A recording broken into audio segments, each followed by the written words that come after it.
عمران خان اور ان کی جو ٹیم ہے وہ عدالت عالیہ سے ٹکراؤ کی پالیسی اختیار کر چکی ہے۔ عدالت عالیہ کے حکم کے باوجود باہر جانے کی اجازت دینے کو تیار نہیں ہے۔ لاہور کا جو دفتر ہے وہاں پہ نہ صرف آئے بلکہ ہلا بولا، کچھ فون بھی انہوں نے کیے ہیں۔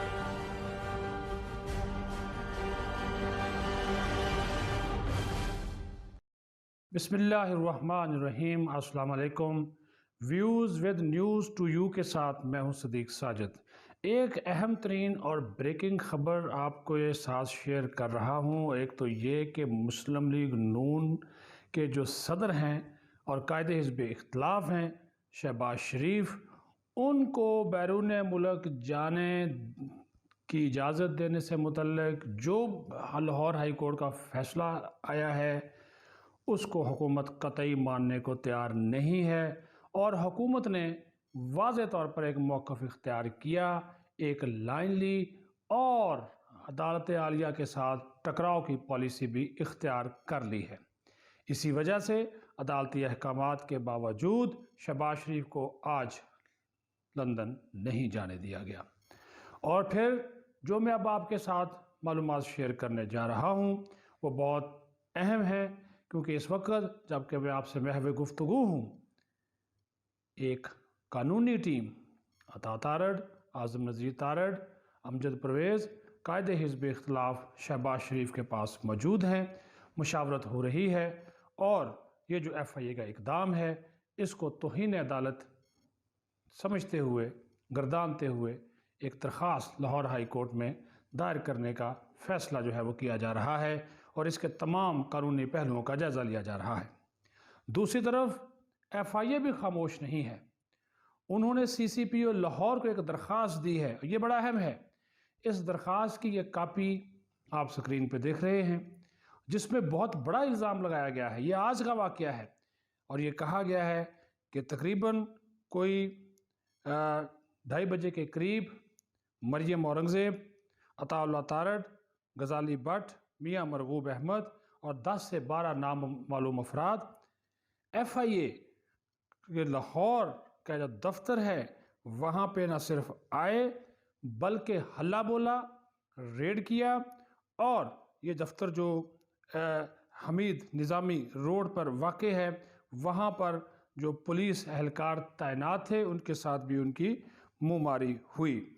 اور یہ جو کہا گیا ہے اس درخواست میں کہ انہوں نے پولیس کے جو اہلکار ہیں، پولیس کی جو سیکیورٹی کے لوگ تھے، ان کے ساتھ مس بیہیو کیا،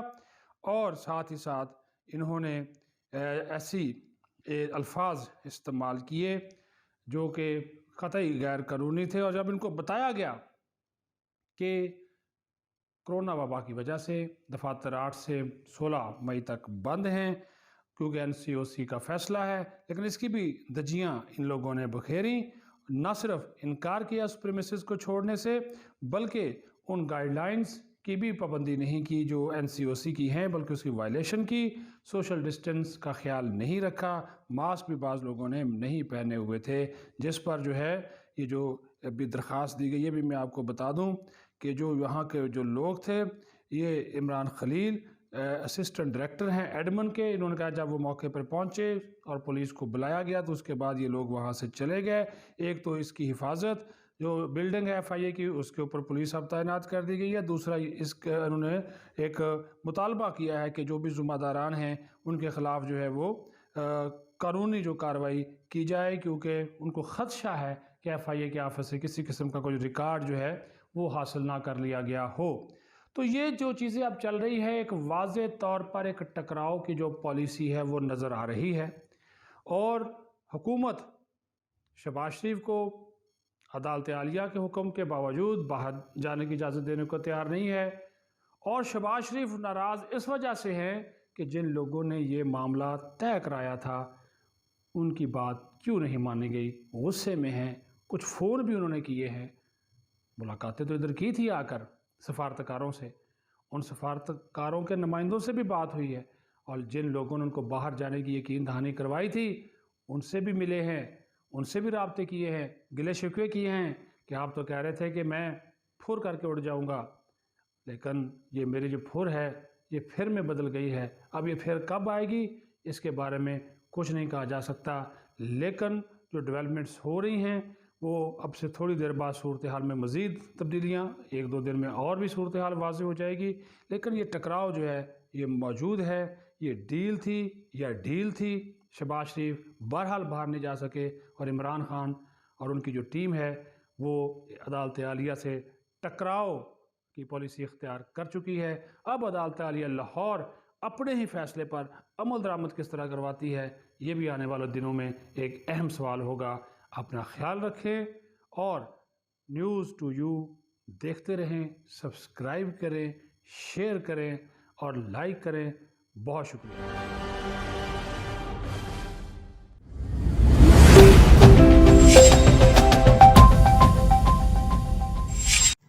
بسم اللہ الرحمن الرحیم۔ السلام علیکم۔ Views with news to you کے ساتھ حاضر ہوں۔ آج جو وفاقی کابینہ کا اجلاس ہوا اس کی جو پریس بریفنگ ہے وہ تو دے دی فواد چودھری وزیر اطلاعات نے، لیکن جو گرما گرمی ہوئی ہے، جو وہاں پہ پھر وزیر اعظم عمران خان اور وفاقی وزیر برائے ایویشن غلام سرور خان کا جو مکالمہ ہوا ہے، جو تلخ کلامی ہوئی ہے، اس کے بارے میں اپنی ویورز کو بتانا چاہتا ہوں، لیکن اس سے پہلے آپ سے درخواست ہے کہ جو نیوز ٹو یو کا جو ہمارا چینل ہے اس کو سبسکرائب کریں، لائک کریں، زیادہ سے زیادہ شیئر کریں، اور جو بھی اپڈیٹ ہوتی ہے ہم آپ کے ساتھ شیئر کرتے رہتے ہیں۔ چونکہ آج کل یہ جو ایک رنگ روڈ ہے راولپنڈی کا، یہ ایک جو منصوبہ ہے یہ ایک اب منصوبہ نہیں رہا بلکہ ایک سکینڈل بن گیا ہے۔ ہر آئے روز کسی نہ کسی افسر کی قربانی ہو رہی ہے۔ ابھی جو ڈی جی تھے آر ڈی اے کی، ان کو بھی تبدیل کر دیا گیا ہے۔ اس سے پہلے اس منصوبے سے متعلق جو ڈپٹی کمشنرز وہ ہو چکے، لیکن جو سب سے بڑی بات ہے وہ ہے کہ زلفی بخاری جو وزیر اعظم کے معاون خصوصی تھے وہ استعفیٰ دے کر چلے گئے۔ آج جب کابینہ کا اجلاس ہوا، جب ایجنڈا آئٹم نپٹا دیے گئے، تو اس کے بعد جب ڈسکشن ہوئی تو وزیر اعظم عمران خان نے ایک بڑی زبردست بات کہی۔ انہوں نے کہا، کھل کر کہا، انہوں نے کہا کہ دیکھیے میری بات سنیے، میں یہ کبھی بھی نہیں چاہوں گا کہ میری حکومت میں شامل کوئی بھی وزیر، مشیر یا معاون خصوصی اس پہ کرپشن کا الزام لگے۔ جس پر لگے گا اس کو تحقیقات میں اپنی بے گناہی ثابت کرنا ہوگی۔ اور انہوں نے مثال دی، انہوں نے کہا کہ بابر اعوان کو آپ دیکھ لیں، علیم خان کو دیکھ لیں، سبطیر خان کو دیکھ لیں، ان پہ الزامات لگے، میں نے فوری طور پر ان سے کہا کہ استعفیٰ دیں۔ اور میرا جو قریبی عزیز ہے زلفی بخاری، تو ان پہ الزام براہ راست لگا بھی نہیں، لیکن یہ مستعفی ہو گئے۔ تو اگر رنگ روڈ میں کوئی اور وزیر مشیر جو ہے وہ اس میں ملوث پایا گیا تو وہ یہ سمجھ لے کہ اس کو ریزائن کرنا پڑے گا، اگر وہ نہیں کرے گا تو مجھے اس کو برطرف کرنا پڑے گا۔ یہ بڑا message was loud and clear by prime minister. اس کے اوپر ظاہر ہے بعض لوگوں کے دلوں میں چور ہوتا ہے نا، تو وہ جو غلام سرور تھے وہ پھر نہ رہ سکے، کیونکہ اب خبروں میں کی زینت تو وہ بھی ہیں۔ تو انہوں نے کہا کہ وزیر اعظم صاحب ایسا میں آپ کو بتا دوں کہ جو رنگ روڈ کا منصوبہ ہے اس میں پنجاب حکومت کی جو ہے وہ تحقیقات ہی غلط تھیں، اس کے ٹی او آرز ہی غلط تھے۔ وزیر اعظم نے کہا کہ اگر ٹی او آرز غلط تھے، تحقیقات غلط تھی، تو اس وقت آپ بولتے، آپ آواز اٹھاتے، اس وقت آپ نے آواز کیوں نہیں اٹھائی؟ اور اب جب کہ سوشل میڈیا میں آپ کا نام آ رہا ہے تو آپ یہ بات کر رہے ہیں۔ تو انہوں نے کہا جی میرے اوپر 1 انچ زمین کا بھی قبضہ ثابت ہو جائے یا میری فیملی کا تو میں استعفیٰ دے دوں گا، میں چھوڑ دوں گا، جو آپ کہیں گے وہ میری سزا۔ تو وزیر اعظم نے کہا کہ بھئی آپ پہ تو الزام ہی نہیں ہے، جو کچھ چل رہا ہے سوشل میڈیا پہ چل رہا ہے۔ کس نے کہا تھا کہ آپ جائیں اور جا کے پریس کانفرنس کریں؟ اگر سوشل میڈیا پہ الزام لگ رہا تھا تو آپ اس کا جواب سوشل میڈیا پہ دے دیتے۔ آپ کو پریس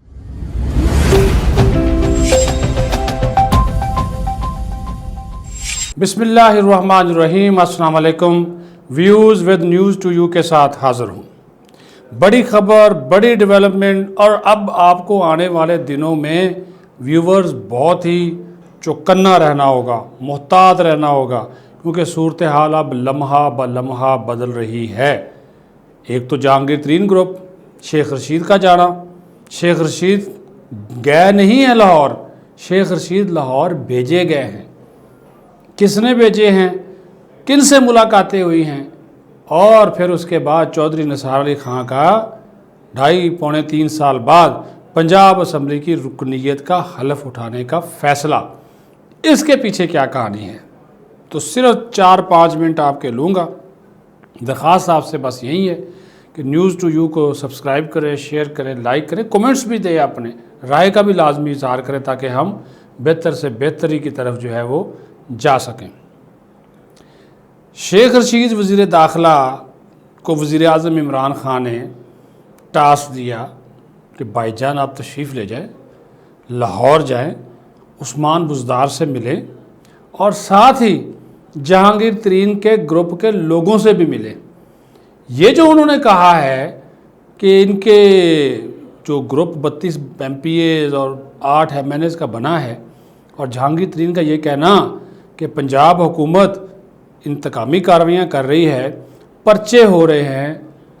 ترقیاتی فنڈز روک لیے گئے ہیں، اور ساتھ ہی ساتھ پھر ان کے کام نہیں ہو رہے، ان کے من پسند افسران تبدیل کر دیے گئے ہیں، جا کے بات کا پتہ تو کریں۔ آئے شیخ صاحب، اچھا اب یہ کوئی بات کر نہیں رہا، میں آپ کو بتا رہا ہوں، شیخ صاحب بھی اس بات کو ماننے سے انکاری ہیں۔ آپ کے ساتھ آنے سے پہلے میں نے شیخ صاحب سے رابطہ کیا، ہنس دیے، مسکرا دیے، میں نے کہا آپ ترین صاحب سے بھی تو ملاقات ہوئی ہے نا، کہہ کر لگایا ہے، لیکن تصدیق یا تردید نہیں کی۔ میرے ذرائع کے مطابق شیخ صاحب پہلے جہانگیر ترین سے لاہور میں جا کر ان کی رہائش گاہ پہ ملے ہیں، 99 جن کا نمبر ہے، وہی رہائش گاہ جہاں پہ آج کل بڑے شائع کھابے شابے جو ہے نا وہ چل رہے ہیں، اور ان سے جا کر بولا ہے کہ بھائی جی پیغام دیا، بہت سے لوگوں کا پیغام دیا، اور کہا کہ بجٹ تو پاس کروائیں۔ تو جہانگیر ترین نے کہا کیوں پریشان ہوتے ہیں شیخ صاحب، بجٹ تو لازمی پاس کروائیں گے، ایسی کوئی بات نہیں، لیکن ان کو تو روکیں، یہ کس کے کہنے پہ ہمارے خلاف کر رہا ہے؟ تو شیخ صاحب نے بولا سیدھا یہاں سے اٹھوں گا اور جاؤں گا عثمان بزدار کے پاس۔ گئے وہاں پہ جا کر عثمان بزدار سے پوچھا کہ بزدار صاحب یہ آپ کیا کر رہے ہیں؟ اپنے ہی لوگوں کے خلاف پرچے، اپنے ہی لوگوں کے فنڈز روک لیے۔ یقین مانیے بزدار بولا سائیں مجھ کو تو پتہ ہی کائی نہیں، مجھے کوئی پتہ نہیں ہے اور واقعی نہیں پتہ۔ تو اس کا مطلب ہے صوبہ تو پھر کوئی اور چلا رہا ہے، آپ کو ہی پتہ کون چلا رہا ہے، جو چلا رہا ہے اسی نے شیخ کو بھیجا۔ لیکن شیخ صاحب وزیر داخلہ عمران خان کے ہیں، لیکن وزیر داخلہ اصل وزیر داخلہ وہ کسی اور کے ہیں۔ پھر میں نے شیخ صاحب سے پوچھا، میں نے کہا جی کچھ ہوگا تو نہیں؟ انہوں نے کہا جب میں آ گیا ہوں تو کچھ نہیں ہوگا۔ اس کا بڑا مطلب ہے، بڑی بات ہے، بڑا میسج دے دیا۔ انہوں نے کہا جب میں آ گیا ہوں تو اب کچھ نہیں ہوگا، کچھ نہیں ہونے والا۔ شیخ صاحب کی اس بات میں وزن ہے۔ اب چونکہ پنجاب میں بھی بجٹ پاس کروانا ہے، مرکز میں بھی کروانا ہے، تو ضرورت تو ہے، کیونکہ اگر یہ 32 نہیں آتے یا غیر حاضر ہو جاتے ہیں پھر بھی مسئلہ ہے۔ ادھر 8 MNA قومی اسمبلی سے غیر حاضر ہو گئے، اپوزیشن لیڈ لے گئی، پھر بھی مسئلہ ہے۔ تو پھر بات یہی ہے کہ بجٹ کو اپنی کچھ شرائط کے ساتھ، اپنے کچھ مطالبات منوانے کے ساتھ یہ نکلوائیں گے، پاس کروائیں گے۔ کیونکہ یہ میں آپ کو بات بتا دوں، بجٹ اور وزیر اعظم کا ووٹ یہ دو ایسے معاملات ہیں جس پہ کوئی بھی پارٹی رکن پارٹی پالیسی کے خلاف نہیں جا سکتا۔ 18ویں ترمیم کے بعد اگر وہ جائے گا تو وہ نااہل ہوگا، اپنی رکنیت سے ہاتھ دھو بیٹھے گا۔ یہ پتہ ہے جہانگیر ترین کو بھی، تو اس وجہ سے وہ کچھ لو اور کچھ دو کی بنیاد کے اوپر بجٹ پاس کروائیں گے۔ اب جہانگیر ترین اتنے بولے اور اتنے سادہ تو نہیں ہے کہ یکدم اتنے ایکٹیو ہو گئے، ان کے پیچھے بھی کون ہے؟ عمران خان بھی یہ جاننا چاہ رہا ہے۔ عمران خان جہانگیر ترین سے ناراض نہیں ہے، عمران خان وہ بندہ ڈھونڈ رہا ہے، وہ کیا میں آپ کو بتاؤں، وہ ادارہ ڈھونڈ رہا ہے جو جہانگیر ترین کے پیچھے ہے، جس نے جہانگیر ترین کو دھکا دیا اس سارے معاملے میں، وہ اس کی تلاش میں ہے۔ اب آ جائیں چودھری نثار والا ایپیسوڈ۔ چودھری نثار اب پرسوں حلف اٹھانے جا رہے ہیں۔ میں نے گزشتہ دنوں بھی ایک ویلاگ میں یہ بات کہی تھی کہ چودھری نثار سے راڑا تنویر ملے، سعد رفیق ملے، ایاز صادق ملے، 2 مرتبہ شہباز شریف یہاں پہ آئے، چودھری نثار جا کر ان سے ملے، پھر چودھری نثار اور شہباز شریف پنڈی جا کر کسی اور سے ملے، پھر اپارا میں ایک ملاقات ہوئی، کس نے ملاقات کروائی، پھر یکدم حلف اٹھانا 2-2.5 سال بعد۔ پہلے خیال نہیں آیا، اب صرف اس کو بنیاد بنا کر کہ جی ایک آرڈیننس آ رہا ہے جس کے تحت اگر کوئی بندہ ایک مخصوص مدت میں حلف نہیں اٹھائے گا تو اس کی رکنیت ختم ہو جائے گی۔ یہ صرف ایک وجہ نہیں ہے، بزدار کے لیے تھریٹ ہوگا نثار کا حلف اٹھانا، کیونکہ نثار کو بزدار کو تو تبدیل نہیں کیا، 4 سے 5 مرتبہ مقتدر حلقوں نے یہ بات کہی کہ ان کی پرفارمنس بہتر نہیں ہے۔ اب چودھری نثار ایسا بندہ ہے، نون لیگ کے بندے تو اس کو ووٹ دیں گے، کچھ آزاد بھی دیں گے کیونکہ اس کی حیثیت اس وقت آزاد ہے، اس نے نون لیگ کا تو ٹکٹ لیا نہیں تھا، تو بزدار کے اوپر چیک اینڈ بیلنس اس کو تھریٹ رکھنے کے لیے اس کو لایا جا رہا ہے۔ اچھا ایک اور بات سنیے تھا، اس نے کہا جی چودھری نثار حلف اٹھا کر سیٹ خالی کر دے گا کیونکہ اور اپنا بیٹے کو ضمنی الیکشن لڑائے گا، یہ بھی ایک بات کہی جا رہی ہے، اور بغیر حلف اٹھائے وہ سیٹ خالی نہیں کر سکتا تھا کیونکہ اس کے اوپر پھر ضمنی الیکشن نہ ہوتا، یہ بھی ایک پروسیجر تھا، تو یہ بھی ایک بات کہی جا رہی ہے۔ لیکن حلف اٹھانے کے بعد شہباز شریف سے ملاقاتیں، شہباز شریف کا مفاہمت کا پیغام، حالانکہ شہباز شریف سے چودھری نثار کی ملاقاتوں کو میاں نواز شریف نے پسند نہیں کیا، مریم نواز نے، پرویز رشید نے پسند نہیں کیا، جن کے ساتھ ان کے اختلاف چلتے رہتے تھے، لیکن اس کے پیچھے بھی کہانیاں ہیں، اور ان کہانیوں کا اس وقت جتنا بھی ہے نا وہ پہیا عمران خان کی ذات کے ارد گرد گھوم رہا ہے۔ آنے والے دنوں میں آپ کو میں یہ بتاؤں گا، بڑی جلدی اس کی بھی تہہ تک ہم پہنچ جائیں گے، آپ بھی پہنچ جائیں گے، تاکہ آپ اپڈیٹ رہیں کہ اس ساری گیم کے پیچھے عمران خان کو میسج کیا دیا جا رہا ہے، ان سے کروانے کی کیا کوشش کی جا رہی ہے، اور شہباز شریف کو کون بضد ہے باہر بھیجنے پہ، اور اگر وہ باہر چلا گیا تو چیئرمین سینٹ صادق سنجرانی سے ایسے ہی گپ شپ ہو رہی تھی، انہوں نے کہا کہ اگر شہباز شریف باہر چلا گیا تو عمران خان کی سیاست ختم ہو جائے گی، اور یہ بات خود عمران خان بھی کہتا ہے کہ میرے پلے تو پھر کچھ نہیں رہنا۔ آنے والے دنوں میں چیزوں کو اپڈیٹ آپ کے ساتھ کرتے رہیں گے۔ خدا حافظ۔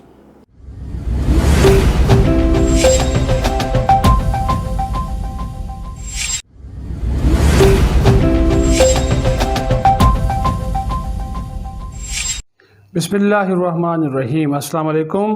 Views with news to you کے ساتھ صدیق ساجد۔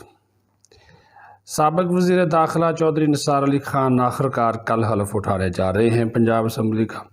لیکن حلف اٹھانے سے پہلے ہی چمگویاں شروع ہو گئی ہیں کہ بعض تکنیکی مسائل ہیں جس کی بنیاد پر وہ حلف نہیں اٹھا سکتے۔ میرے خیال میں تو کوئی ایسی تکنیکی مسائل نہیں ہیں۔ اس طرح کی چمگویاں کون پیدا کر رہا ہے؟ Noon League, P T I, Peoples Party, کچھ تو ہے جس کی پردہ داری ہے۔ حالانکہ چودھری نثار علی خان نے جو بیان جاری کیا اس میں انہوں نے کہا کہ انہوں نے اپنے حلقے کی عوام سے مشاورت کے بعد یہ فیصلہ کیا ہے کہ وہ کل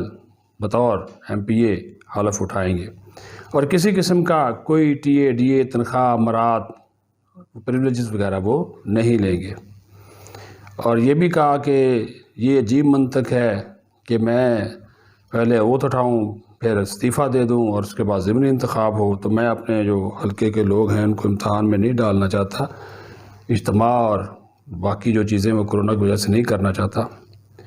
لیکن بات یہ ہے کہ نہ تو مسلم لیگ نون ان کو ویلکم کرنے جا رہی ہے کہ جب وہ حلف اٹھائیں گے، کیا جب وہ حلف اٹھا لیں گے تو پھر پی ٹی آئی اگر ان کو یہ روکنے کی کوشش کر رہی ہے تو کیوں روک رہی ہے؟ کیا تکنیکی مسائل ہیں؟ ویسے تو کوئی ایسا ایشو نہیں ہے، انہوں نے انفارم بھی کر دیا۔ پنجاب اسمبلی کے جو اسپیکر ہیں چودھری پرویز لائی، آج کل تو وہ ویسے قائم مقام گورنر ہیں، اور زیادہ تر امکان کیا کہ کل جب اجلاس کی صدارت کریں گے دوست محمد مزاری جو کہ قائم مقام اسپیکر ہیں، وہی ان سے حلف لیں گے۔ لیکن ایک نئی فضا کریٹ کرنے کی کوشش کی جا رہی ہے۔ مسلم لیگ نون اس بارے معاملے پہ بہت خاموش ہے کہ ہم ان کا خیر مقدم نہیں کریں گے، خاموش، لیکن ظاہر ہے جو بھی ہے آزاد حیثیت سے الیکشن لڑے تھے مسلم لیگ نون، انہوں نے جو آج بھی سٹانس لیا اپنے بیان میں کہ جو 3-4 سال پہلے چودھری نثار نے کہا کہ ان کا جو موقف تھا، جو سوچ تھی، اس میں کسی قسم کی کوئی تبدیلی نہیں آئی، یعنی کہ وہ نواز شریف کے نظریے کے حامی نہیں ہیں، وہ اپنی ایک سٹانس کے ساتھ ہی یہ حلف اٹھائیں گے۔ اب پی ٹی آئی یہ سمجھتی ہے کہ شاید ان کو اسٹیبلشمنٹ لا رہی ہے۔ اب چودھری نثار اچانک صرف اگر اس وجہ سے حلف اٹھانے جا رہے ہیں کہ وہ آرڈیننس جو جاری ہونے والا ہے کہ 60 دن کے اندر اندر اگر نہیں اٹھایا تو وہ ان کی رکنیت خطرے میں پڑ جائے گی، تو وہ بھی ایک وجہ ہو سکتی ہے۔ لیکن اس سے زیادہ بڑی وجہ جو نظر آ رہی ہے کہ جیسے ہی شہباز شریف باہر آئے ہیں انہوں نے 2 ملاقاتیں چودھری نثار سے کی ہیں، ٹیلی فونک رابطہ مسلسل ہے، اور چودھری نثار علی خان شہباز شریف کی مشاورت سے یہ حلف اٹھا رہے ہیں۔ تو اور پھر اس کے بعد اہم سیاسی جو امور ہیں وہ بھی آپس میں دونوں مشاورت کرتے رہتے ہیں۔ تو پھر یہ کہنا کہ آزاد حیثیت میں رہتے ہوئے مسلم لیگ نون کے اوپر چودھری نثار کی سیاست حاوی نہیں ہوگی تو یہ بھی کوئی اچھی بات نہیں ہے، کیونکہ ایک چیز یہ کہی جا رہی ہے، میں آپ کو بتا دوں، بڑے باخبر نون لیگ کے اپنے حلقے یہ بات کہہ رہے ہیں کہ حمزہ جو شہباز ہیں وہ پنجاب کے another party M P as کو اس طرح متحد رکھنے میں کامیاب نہیں ہوئے جس طرح وہ رکھنا چاہیے تھا، کیونکہ 10 سے 11 ایم پی ایز ایسے ہیں جو کہ مسلسل عثمان بزدار سے ملتے ہیں، ملاقاتیں کرتے ہیں اور ڈیولپمنٹ فنڈز بھی حاصل کر رہے ہیں۔ چودھری نثار کو لانے کا مقصد یہ ہے شہباز شریف کی جانب سے کہ پنجاب میں وہ مسلم لیگ نون کو ان کے ساتھ مل کر مضبوط کر سکیں، اور چودھری نثار اگر پنجاب میں ہوں گے تو بے شک ان کا نون لیگ سے اس طرح کا واسطہ نہیں ہے، لیکن وہ پارٹی کو اور ایم پی ایز کو ساتھ ملانے میں جو ان کا ایک اپنا سیاسی مقام ہے وہ کافی حد تک مددگار ثابت ہو سکتا ہے۔ اور جب آئندہ الیکشن ہوں گے تو شہباز شریف کی تو نظر ابھی ظاہر ہے بڑے بھائی کی وجہ سے وہ پنجاب وزارت عظمیٰ سے زیادہ وزارت اعلیٰ پنجاب کے اوپر ہی ہے، تو اگر کوئی تبدیلی بھی ہوتی ہے تو پھر بھی نظریں ان ہاؤس تبدیلی کی میں بات کر رہا ہوں تو وہ نثار پہ جا کے ٹکیں گی، کیونکہ نثار جو ہیں وہ اسٹیبلشمنٹ کے لیے بھی قابل قبول ہوں گے، اور نون لیگ کے لیے اگر ظاہر شہباز شریف پریزیڈنٹ ہے نون لیگ کے، وہ اگر کسی قسم کی کوئی آفر کوئی آتی ہے، کیونکہ بلاول بھٹو زرداری تو آلریڈی عدم اعتماد کی بات کر چکے ہیں بزدار کے خلاف، تو یہ ایسے نہیں ہے حلف کہ صرف وہ حلف اٹھا لیں گے اور پھر خاموش ہو کر بیٹھ جائیں گے، یہ کچھ نہ کچھ چیزیں جو ہیں وہ اس میں سے لازمی نکلیں گی۔ ادروائز شہباز شریف اتنی دلچسپی نہ لیتے، بے شک ان کی دوستی ہے نثار کے ساتھ، لیکن شہباز شریف کے باہر آنے کے بعد نثار کا حلف لینے کے حوالے سے اپنا سٹانس چینج کرنا، اس کے پیچھے کوئی نہ کوئی تو کہانی ہے جس کی کچھ نہ کچھ تو پردہ داری ہے، لیکن یہ پردے آہستہ آہستہ جیسے جیسے وقت گزرے گا چھٹتے چلے جائیں گے، ہٹتے چلے جائیں گے، اور اس میں سے چیزیں جو ہیں وہ نکلتی چلی جائیں گی۔ اپنا خیال رکھیں، نیوز ٹو یو کو سبسکرائب کریں، شیئر کریں، لائک کریں، اور وہ جو گھنٹی کا بٹن ہوتا ہے نا وہ بھی دبا دیا کریں، بڑی مہربانی ہوگی، تاکہ جو بھی ہماری نئی ویڈیوز ہوں وہ آپ کو باقاعدگی کے ساتھ ملتی رہیں۔ Thank you.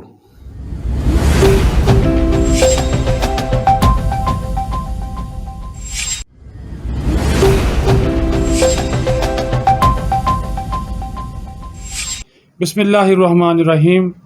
Views with news to you کے ساتھ حاضر ہوں۔ ایک اور اہم ڈیولپمنٹ، اب جو علی ظفر کی شوگر کمیشن کی جو رپورٹ، ایک ثالث کا جو کردار، اور جہانگیر ترین کو وہ کس طرح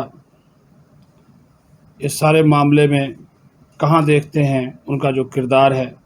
وہ علی ظفر ان دنوں کام کر رہے ہیں، لیکن خبر یہ ہے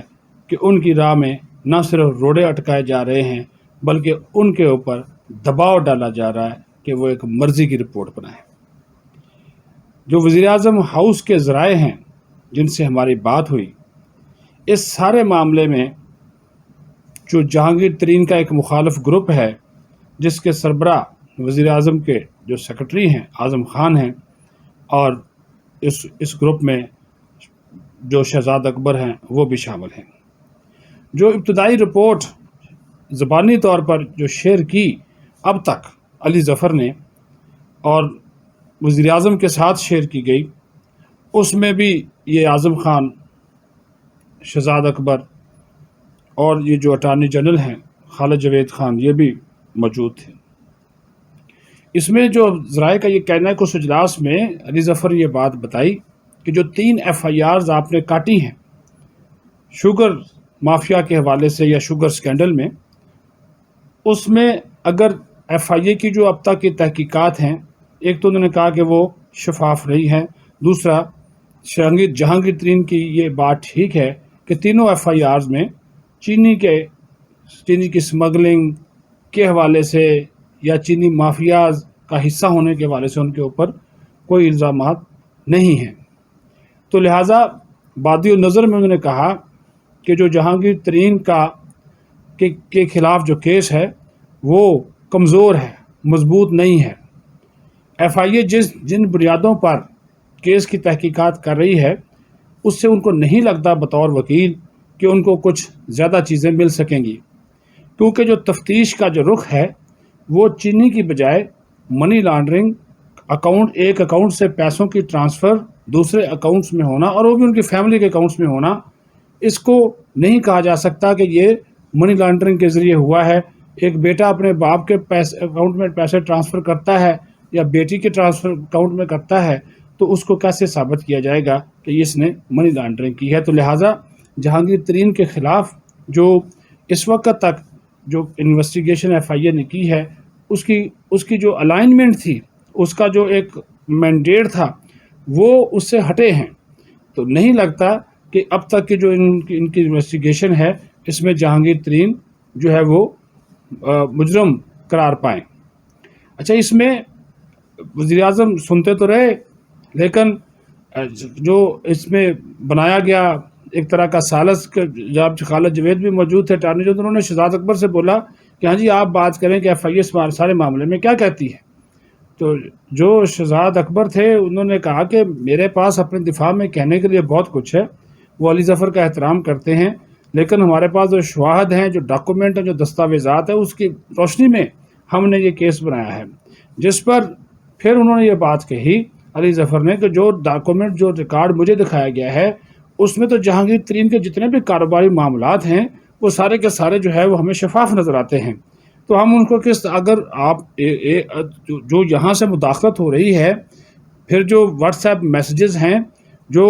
وزیر اعظم کو دکھائے گئے یا جہانگیر ترین کو دکھائے گئے، جس میں وزیر اعظم کا جو آفس کا جو عملہ ہے وہ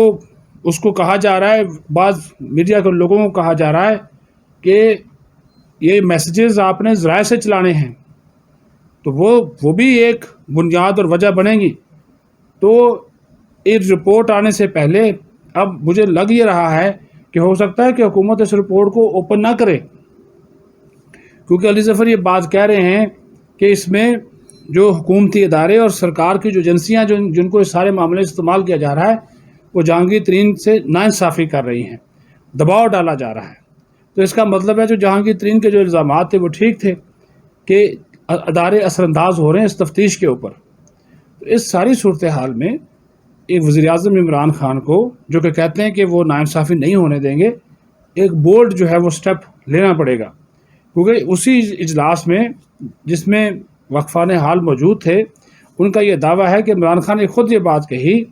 کہ وہ جہانگیر ترین کو اپنا بھائی سمجھتے ہیں، اور جب وہ حکومت بنی نااہل قرار دیے جانے کے باوجود ان کے کہنے پر میں نے بہت سے اہم عہدوں پر لوگوں کو لگایا، ٹرانسفر پوسٹنگ بھی کی، زرعی ٹاسک فورس کو چیئرمین بھی بنایا، لیکن میں ان کے اوپر بہت زیادہ اعتماد کرتا تھا، اس وجہ سے یہ میں نے فیصلے کیے۔ لیکن جب یہ آٹا اور چینی کا بحران پیدا ہونا شروع ہوا تو اس کے بعد جب اس میں جہانگیر ترین کا نام آیا تو میں نے خود کو اس سے الگ کرنا شروع کر دیا اور پھر اس کی جو تحقیقات کا حکم دیا، کیونکہ میں نہیں چاہتا تھا کہ میری حکومت میں بیٹھے ہوئے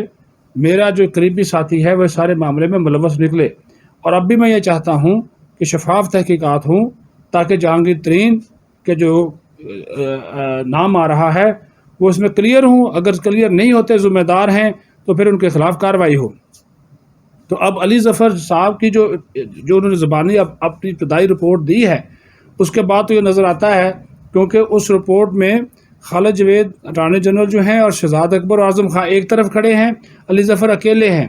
اور وزیر اعظم بھی ابھی علی ظفر کی اب تک کی جو انہوں نے کہا ہے کہ ناانصافی ہوئی ہے جہانگیر ترین کے ساتھ، ان کی ان باتوں سے مطمئن نہیں ہے۔ اب ایف آئی اے تو یہ کہہ رہی ہے کہ نہ صرف جہانگیر ترین بلکہ شوگر اسکینڈل میں جتنے بھی ملوث لوگ ہیں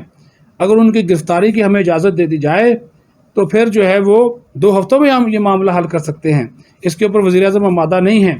کیونکہ ان کا یہ موقف ہے کہ اگر میں جہانگیر ترین کو پکڑنے کی اجازت دیتا ہوں، گرفتار کرنے کی اجازت دیتا ہوں، تو باقی جو لوگ ہیں ان کو بھی پکڑنے کی اجازت دینا پڑے گی، اور ابھی بجٹ آ رہا ہے، اتنا بڑا وہ رسک لے نہیں سکتے۔ ظاہر ہے اس میں مونسلائی کا نام ہے اور بہت سے لوگ ہیں، خسرو بختیار ان کے بھائی سارے، تو یہ نام تو آئیں گے۔ تو پھر اتحادی حکومت ہے، وزیر اعظم کے لیے مشکلات تو ہیں، تو لگ یہ رہا ہے کہ اس معاملے کو تکنیکی قانونی سے زیادہ وزیراعظم سیاسی انداز میں ڈیل کرنا چاہ رہے ہیں کہ یہ تحقیقات بھی ہو جائیں اور تحقیقات پھر اوپن نہ ہوں، جبکہ جہانگیر ترین کا یہ موقف ہے کہ جو بھی علی ظفر رپورٹ دے وہ پبلک ہو تاکہ لوگوں کو پتہ چلے، کیونکہ اب تک کا جو ریکارڈ ہے، جو وہ علی ظفر نے جو باتیں کی ہیں، اس سے تو نظر آ رہا ہے کہ جہانگیر ترین کو شاید وہ بے قصور قرار دیں، لیکن اس کو اب حکومت مانے یا نہ مانے وہ اور بات ہے، لیکن یہ چیزیں جو ہیں وہ چل رہی ہیں۔ تو یہ ایک اپڈیٹ تھی، تو میں نے کہا اس کو آپ کے ساتھ شیئر کریں۔ جو نیوز ٹو یو ہے، آپ سے گزارش ہے اس کو سبسکرائب کریں، لائک کریں، شیئر کریں، کومنٹس بھی کر دیا کریں۔ اپنا خیال رکھیں، بہت شکریہ۔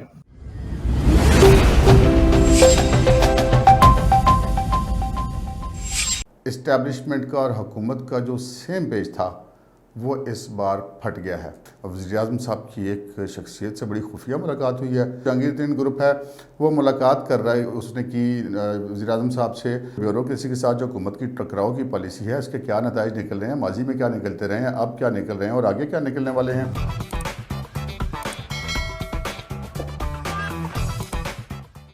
السلام علیکم ناظرین، میں راجہ عاطف ذوالفقار آپ کی خدمت میں حاضر ہوں۔ ناظرین، اس سے پہلے آپ مجھے میرے official YouTube channel RAZ official پر دیکھتے تھے، لیکن اب ہم نے ایک بڑے پیمانے پر یوٹیوب چینل لانچ کرنے کا فیصلہ کیا جس میں آپ مجھے آج دیکھ رہے ہیں۔ اس چینل میں آپ کو ایک ہی وقت میں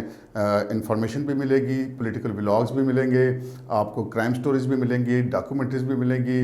انٹرٹینمنٹ بھی ملے گی اور انفوٹینمنٹ بھی ملے گی۔ تو اس پروگرام کو دیکھتے رہیے، اس چینل کو دیکھتے رہیے اور اسے ضرور سبسکرائب کیجیے اور اسے لائک کیجیے۔ اب ہم آتے ہیں انفارمیشن پر۔ انفارمیشن یہ ہے کہ جو آرمی چیف صاحب سے ملاقات ہوئی صحافیوں کی، اس میں جو گفتگو ہوئی اس میں ایک نتیجہ یہ بھی تھا کہ اس میں یہ کہا گیا کہ جی اگر یہ حکومت اپنے بوجھ سے گرتی ہے تو گر جائے، ایسی چیزیں باہر آئیں، مبینہ طور پہ ایسا کہا گیا، اور یقیناً پھر اس کے بعد پھر ہم یہ کہہ سکتے ہیں کہ وہ کاؤنٹر ملاقات بھی پھر ارینج کی گئی۔ دوسرا ایک جو بہت بڑا جو ہے وہ دو ایسے نکات ہیں جس پہ حکومت میں اور اسٹیبلشمنٹ پہ جو ہے وہ بڑے پیمانے پر ہم یہ کہہ سکتے ہیں کہ اختلافات کہنا تو پتہ نہیں مناسب ہے یا نہیں، لیکن بہت سارا نقطہ نظر میں دوری پائی جاتی ہے۔ ایک تو بھارت کے ساتھ تعلقات پر ہے۔ جو آرمی چیف نے ملاقات کی، ہم نے دیکھا کہ جو مختلف ملٹری ٹو ملٹری ان کی آپس میں بات چیت بھی ہوئی، DG ملٹری آپریشنز کی، اور یہ سرحدی جھڑپوں میں کچھ کمی وغیرہ بھی واقع ہوئی، اور اس سے ہمیں لگتا ہے کہ جو ہماری مسلح افواج کی قیادت ہے وہ پیس پروسیس کو بھارت کے ساتھ آگے بڑھانا چاہتی ہے۔ لیکن جو ملاقات ہوئی وزیر اعظم صاحب کے ساتھ صحافیوں کی، اس میں وزیر اعظم صاحب نے کہا کہ جی ہم نے حالات کو نہیں دیکھنا، ہم نے عوام کے جذبات کو دیکھنا ہے، اور انہوں نے کہا کہ ان کی کوئی ایسی دلچسپی نہیں ہے کہ بھارت کے ساتھ پیس پروسیس کو آگے بڑھایا جائے۔ ایک تو یہاں پر جو ہے وہ بڑا اختلاف نظر آیا۔ دوسری بات یہ نظر آئی کہ تحریک لبیک جو کالعدم قرار دی جا چکی ہے اس کے معاملے پر جو ہے وہ کچھ اختلافات نظر آ رہے ہیں۔ یہ پتہ چلا ہے کہ جو صحافیوں سے ملاقات میں پاک فوج کی قیادت نے یہ کہا کہ وہ تحریک لبیک پاکستان جو ہے وہ قومی دھارے کی سیاست کرے اور وہ سیاست اس کو کرنے دی جائے، کیونکہ ان کا یہ خیال ہے، اور بڑی حد تک شاید یہ درست بھی ہوگا، کہ ان کا یہ کہنا ہے کہ اگر اس کو ایسا کرنے سے روک دیا گیا تو یہ پھر ملیٹنسی کی طرف جا سکتے ہیں، عسکریت پسندی کی طرف جا سکتے ہیں اور مزید مسائل پیدا کر سکتے ہیں۔ اس سے بہتر ہے کہ انہیں قومی دھارے میں شامل کر لیا جائے۔ آپ نے دیکھا کہ یہ جو ضمنی انتخابات ہوئے ہیں ان میں تحریک لبیک کو کالعدم ہونے کے باوجود ان کے امیدوار جو تھے انہوں نے بڑی کھل کر اپنی کمپین کی اور ان کو نہیں روکا گیا۔ دوسری طرف جو وزیر اعظم عمران خان صاحب ہیں وہ اس کے بہت سخت خلاف ہیں، وہ یہ چاہتے ہیں کہ یہ ان پہ پابندی برقرار رہے، ان کو قومی دھارے کی سیاست نہ کرنے دی جائے۔ ان کا اس معاملے میں اپنا ایک موقف ہے، اور یہ بھی پتہ چلا کہ جناب اسٹیبلشمنٹ کی خواہشات کے برعکس وزیر اعظم صاحب نے کچھ 2-3 وزراء کو ایسی ہدایت بھی جاری کی ہیں کہ بالکل ان کے معاملے میں سختی برتی جائے اور بالکل ان کو قومی دھارے میں سیاست میں شامل ہونے والا معاملہ ان کا نہ ہونے دیا جائے۔ ابھی جناب ہم آتے ہیں وہ جو ہم نے بات کی تھی کہ وزیر اعظم صاحب کی کس سے خفیہ ملاقات ہوئی ہے۔ جناب ذرائع کا کہنا ہے کہ مبینہ طور پر وزیر اعظم عمران خان صاحب کی ایک ملاقات ہوئی ہے جہانگیر ترین صاحب سے، اور یہ ملاقات خفیہ رکھی گئی ہے۔ چند روز پہلے یہ ملاقات ہوئی تھی۔ اب وہ بڑے کہتے ہیں نا کہ جب کسی چیز کو چھپایا جائے تو یقیناً اس معاملے میں کوئی نہ کوئی گڑبڑ ہے، تو اس کو جو چونکہ خفیہ رکھا گیا تو اس وجہ سے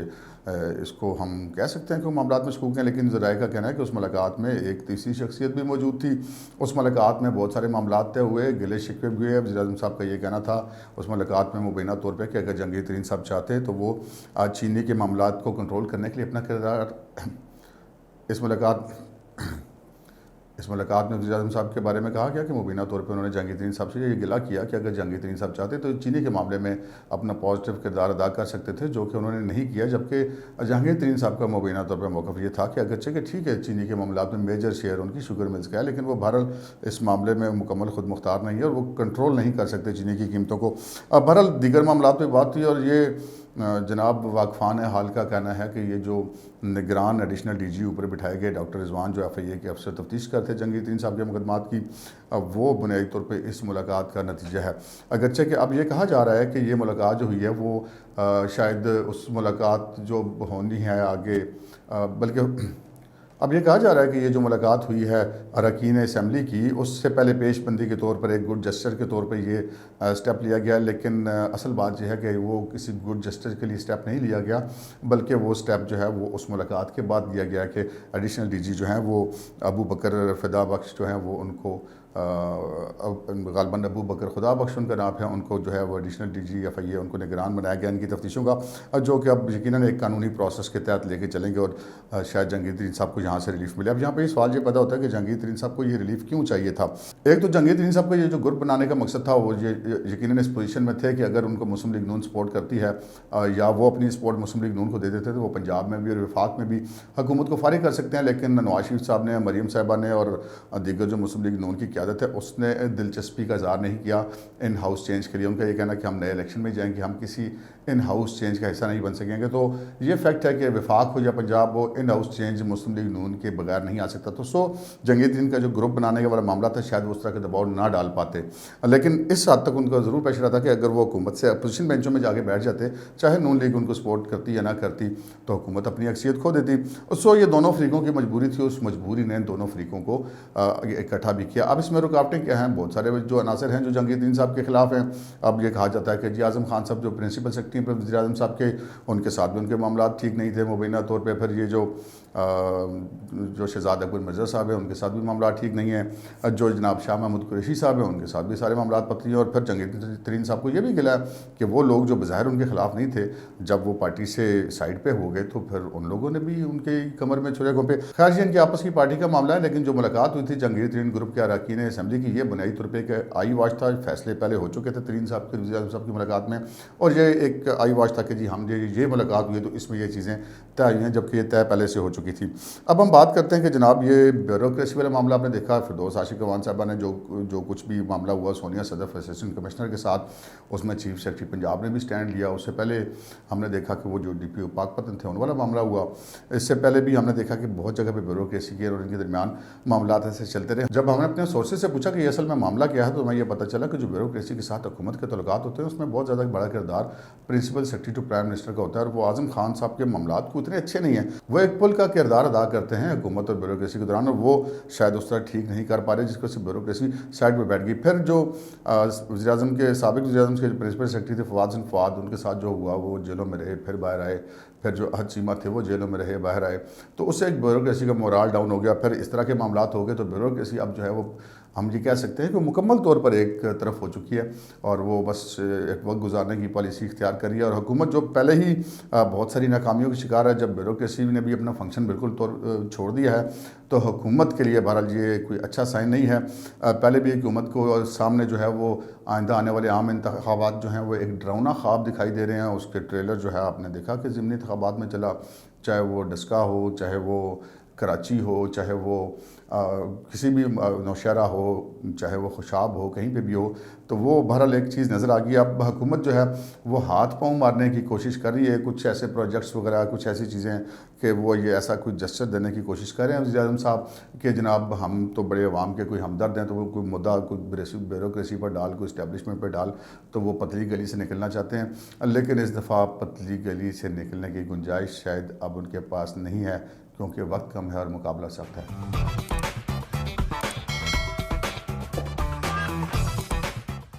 حکومت کے ہوش اڑے ہوئے ہیں، اور وہ کیوں اڑے ہوئے ہیں؟ شہباز شریف صاحب کی وجہ سے۔ شہباز شریف کا باہر جانا ہے، وہ حکومت کیسے کہتے ہیں نا کہ ہوشیار کر دینے والے ہیں، ان کے وہ دماغ میں سائرن بجنے شروع ہو گئے ہیں۔ شہباز شریف صاحب نے اپنے بھائی نواز شریف صاحب کی گارنٹی دی تھی باہر جاتے ہوئے، اور نواز شریف صاحب واپس نہیں آئے۔ چین اور برطانیہ کے سفراء نے ملاقاتیں کی۔